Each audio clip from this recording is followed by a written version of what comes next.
Pito pang individual na sangkot sa manumalyang flood control projects ang patuloy na pinaghahanap ng PNP Criminal Investigation and Detection Group. Si Ryan Lisigas sa detalye. Patuloy ang isinasagawang paggalugad ng mga tauhan ng Criminal Investigation and Detection Group o CIDG para mahanap ang iba pang akusado sa flood control mess ng bansa.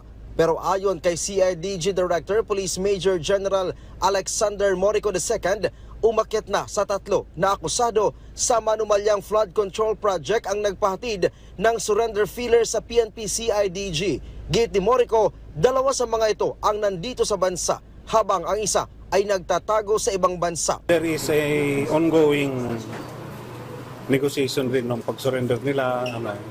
But the warrant of arrest is we will pursue. At the same time, may investigation kaming kinakanda.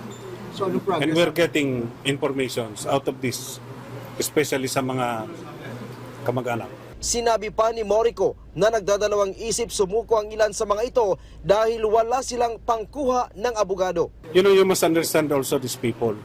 Hindi lahat sila may pera. Some of them are dummies also. Hindi sila lahat may So dapat maintindihan rin natin. Sa 16 na akusado sa flood control, 9 na dito ang nasa kustudiya ng mga otoridad kung saan karamihan sa mga ito ay opisyal ng Department of Public Works and Highways o DPWH Region 4B. Nananatili naman sa 7 pa ang at large mula sa nasabing bilang 4 ang opisyal at tauhan ng SunWest Inc. kung saan ilan sa mga ito daw ay nasa ibang bansa. Kasama din sa nasa ibang bansa si dating Congressman Zaldico, habang 3 ang nananatiling nasa Pilipinas. Kasama naman sa isa pang at-large ang isa pang opisyal ng DPWH Region 4B. We will pursue it. May ginagawa po ang Philippine National Police doon.